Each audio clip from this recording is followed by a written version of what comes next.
Perkenalkan, nama saya Amari Yusuf Rolanto Seke dengan NIM 1906 1102 072 pada kelas Sistem Informasi Manajemen 3B2 Fakultas Ekonomi dan Bisnis Universitas Samratulangi. Pada saat ini, saya akan memaparkan 7 materi yang terdapat dalam Sistem Informasi Manajemen dengan dosen Dr. Imelda Oki, SEMM. Yang pertama, Redesigning the Organization with Information System atau mendesain ulang organisasi dengan sistem informasi. Sistem informasi merupakan entitas sosioteknis, suatu pengaturan unsur-unsur teknis dan sosial. Pengenalan sistem informasi yang baru mencakup lebih sekedar perangkat keras dan perangkat lunak. Selain itu, mencakup juga perubahan-perubahan pada pekerjaan, keterampilan, manajemen, dan organisasi. Karakteristik sistem memiliki komponen yang pertama, batas sistem, yang kedua, lingkungan luar sistem, yang ketiga, penghubungan sistem, yang keempat, masukan sistem. Hal yang mendasari suatu sistem mengalami perubahan. Yang pertama, permasalahan pada sistem yang lama, yang kedua, untuk meraih kesempatan, yang ketiga, adanya instruksi-instruksi. Siklus pengembangan sebuah sistem informasi mencakup yang pertama, analisis sistem, yang kedua, perencanaan sistem, yang ketiga, pembangunan dan testing sistem, yang keempat, implementasi sistem, yang kelima, operasi dan perawatan, yang keenam, evaluasi sistem. Alasan pentingnya menganalisis analisis sistem, yang pertama, problem solving, yang kedua, kebutuhan baru, yang ketiga, mengimplementasikan ide atau teknologi baru, yang keempat, meningkatkan performa sistem secara keseluruhan. Yang berikutnya, analisis sistem digunakan untuk menjawab pertanyaan what, sedangkan desain digunakan untuk menjawab pertanyaan how. Desain konsentrasi pada bagian sistem dibangun untuk memenuhi kebutuhan fase analisis. Elemen-elemen pengetahuan yang berhubungan dengan proses desain yaitu sumber daya organisasi, informasi kebutuhan dari pemakai, kebutuhan sistem, metode pemrosesan data, dan operasi data. Yang berikutnya, langkah dasar dalam proses desain. Yang pertama, mendefinisikan tujuan sistem. Yang kedua, menggunakan sebuah model konseptual. Yang ketiga, menerapkan kendala-kendala organisasi. Yang keempat, mendefinisikan aktivitas pemrosesan data. Prinsip dasar desain. Yang pertama, desain sistem monolitik. Yang kedua, desain sistem modular. Topik yang berikutnya yaitu Understanding the Business Value of System and Change Management atau memahami nilai bisnis, sistem, dan manajemen perubahan. Sistem informasi bisa memiliki beberapa nilai berbeda untuk perusahaan bisnis. Terdapat 6 model anggaran modal yang digunakan untuk mengevaluasi proyek-proyek modal. Yang pertama, metode penggantian. Yang kedua, nilai akuntansi dari pengembalian modal investasi. Yang ketiga, rasio laba rugi. Yang keempat, nilai net saat ini. Yang kelima, indeks keuntungan. Dan yang keenam, nilai internal pengembalian modal. Manajemen perubahan dan konsep implementasi. Agar secara efektif mengelola perubahan organisasi di sekitar pembangunan sistem informasi yang baru, orang harus menguji dan meneliti proses implementasi. Pelaksanaan implementasi secara luas ditentukan oleh peran para pengguna dalam proses implementasi, tingkat dukungan manajemen untuk usaha implementasi, level kompleksitas dan risiko proyek implementasi, dan kualitas manajemen dari proses implementasi. Keterlibatan dan pengaruh pengguna dalam perencanaan dan pengorganisasian sistem informasi menghasilkan beberapa akibat positif. Pertama, jika pengguna sangat dilibatkan dalam hal perencanaan sistem, maka mereka memiliki lebih banyak peluang untuk membentuk sistem sesuai dengan prioritas mereka dan persyaratan bisnis dan lebih banyak peluang untuk mengendalikan hasilnya. Yang kedua, mereka kemungkinan besar akan bereaksi secara positif terhadap seluruh sistem karena mereka telah menjadi partisipan aktif dalam perusahaan itu sendiri. Keterlibatan pengetahuan dan keahlian pengguna atau menghasilkan solusi yang lebih baik. Topik yang berikutnya yaitu managing knowledge work and artificial intelligence, atau mengelola pengetahuan, pekerjaan pengetahuan, dan kecerdasan buatan. Definisi mengenai knowledge management tergantung dari cara organisasi menggunakan dan memanfaatkan pengetahuan. Secara umum, knowledge management adalah teknik untuk mengelola pengetahuan dalam organisasi untuk mencapai nilai dan meningkatkan keunggulan kompetitif. Terdapat 3 komponen utama dari knowledge management. Yang pertama people, yang kedua place, dan yang ketiga content. Tujuan penerapan knowledge management akan memberikan pengaruh terhadap proses bisnis organisasi, yaitu dalam penghematan waktu dan biaya, peningkatan aset pengetahuan, kemampuan beradaptasi, dan meningkatkan produktivitas. Tahapan perkembangan manajemen pengetahuan dalam organisasi, yaitu yang pertama knowledge quality, yang kedua knowledge aware, yang ketiga knowledge enable, yang keempat knowledge managed, dan yang kelima knowledge centric. Istilah kecerdasan buatan sebenarnya berasal dari bahasa Inggris, yaitu artificial intelligence. Jika diartikan tiap kata, artificial artinya buatan, sedangkan intelligent adalah kata sifat yang berarti cerdas. Jadi artificial intelligence maksudnya adalah suatu buatan atau suatu tiruan yang cerdas. Beberapa lingkup utama dalam kecerdasan buatan adalah sistem pakar, pengelolaan bahasa alami, pengenalan ucapan, computer vision, game playing.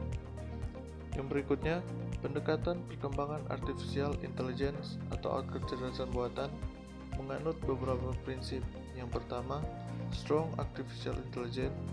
Yang kedua, weak artificial intelligence. Yang ketiga, applied artificial intelligence. Dan yang keempat, cognitive artificial intelligence. Kita masuk dalam topik yang berikutnya, yaitu enhancing management decision making atau meningkatkan pengembalian keputusan manajemen. Pengambilan keputusan merupakan proses pemilihan alternatif tindakan untuk mencapai tujuan atau sasaran tertentu. Jenis-jenis pengambilan keputusan terdiri dari keputusan tidak terstruktur, keputusan terstruktur, dan keputusan semi terstruktur. Menurut Simon 1960, ada 4 tahap dalam pengambilan keputusan. Yang pertama kecerdasan, yang kedua rancangan, yang ketiga pilihan, dan yang keempat implementasi. Sistem untuk mengambil keputusan, yaitu yang pertama sistem informasi manajemen, yang kedua sistem pendukung keputusan, yang ketiga nilai bisnis DSS, yang keempat visualisasi data dan sistem informasi geografis, dan yang kelima sistem pendukung keputusan pelanggan berbasis web. Yang berikutnya Group Decision Support System atau GDSS.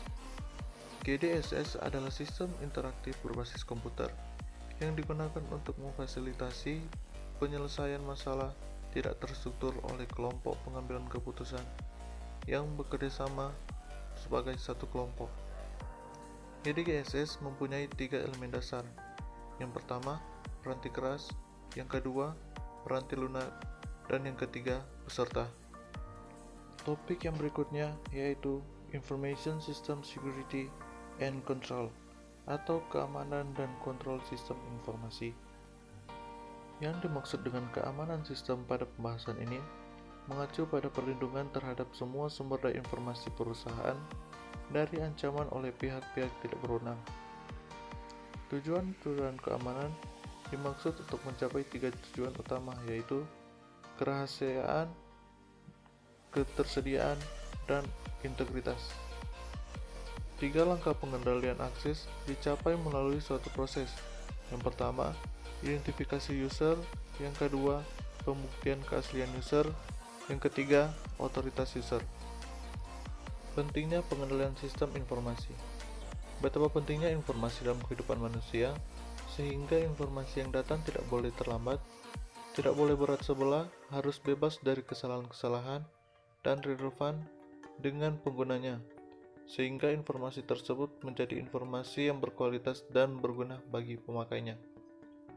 Tugas pengendalian dalam sistem informasi yang terdiri dari kontrol proses pengembangan, kontrol desain sistem, dan kontrol pengoperasian sistem.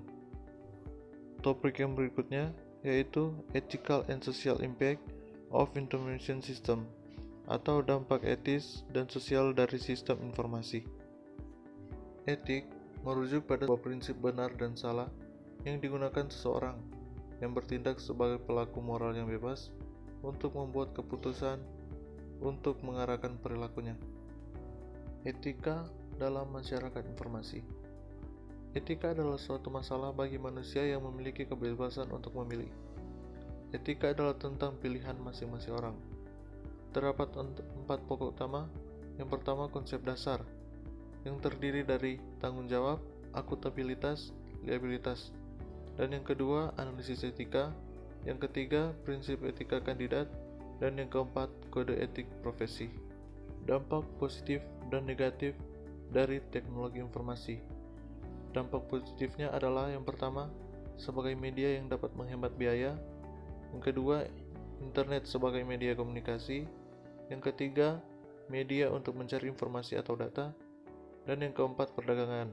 Sedangkan dampak negatifnya yaitu adanya kemungkinan penyalahgunaan data untuk kepentingan pribadi. Yang kedua, perlindungan terhadap hak cipta seseorang sulit diwujudkan. Yang ketiga, ketergantungan pada komputer menimbulkan kelemahan bila fisik mati atau komputer terserang virus, maka data tidak dapat diakses. Yang keempat, ketidakmampuan sumber daya manusia dalam menguasai teknologi. Sekarang kita masuk pada topik yang terakhir, yaitu Managing International Information System, atau mengelola sistem informasi internasional. Arsitektur sistem informasi internasional terdiri atas sistem informasi dasar yang dibutuhkan oleh organisasi dalam mengkoordinasikan perdagangan dunia dan berbagai aktivitas lainnya. Terdapat 3 pokok yang dihadapi oleh perusahaan-perusahaan dalam meraih posisi global. Yang pertama, memilih strategi global dan organisasi bisnis. Yang kedua, faktor pendorong aplikasi bisnis global. Dan yang ketiga, sistem global untuk menyesuaikan strategi sistem. Mengelola sistem global. Strategi sistem global. Sistem inti adalah sistem yang mendukung fungsi-fungsi yang benar-benar penting bagi organisasi. Sistem manajemen implementasi. Yang pertama, menyepakati kebutuhan pengguna bersama.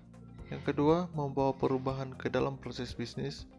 Yang ketiga, mengordinasikan perilisan perangkat lunak. Yang berikutnya, isu dan peluang teknologi untuk rantai nilai global. Yang pertama, platform komputasi dan integrasi sistem. Yang kedua, konektivitas. Dan yang ketiga, penempatan perangkat lunak. Strategi sistem global. Mengidentifikasikan proses bisnis. Langkah pertama adalah menetapkan daftar pendek berisi proses-proses bisnis inti yang penting. Langkah yang kedua adalah mengatasi sistem inti dan mendefinisikan sistem ini sebagai benar-benar lintas negara. Yang berikutnya, tantangan bagi manajemen dalam mengembangkan sistem global. Yang pertama, menyepakati kebutuhan pengguna bersama. Yang kedua, membawa perubahan ke dalam proses bisnis. Yang ketiga, mengkoordinasikan pengembangan aplikasi. Yang keempat, mengkoordinasikan peluncuran perantai lunak. Dan yang terakhir, yang kelima, mendorong pengguna lokal untuk mendukung sistem global. Itulah hasil pemaparan materi dari saya. Jangan lupa tekan tombol like. Jika ada pertanyaan atau tanggapan, tulis saja di kolom komentar. Terima kasih.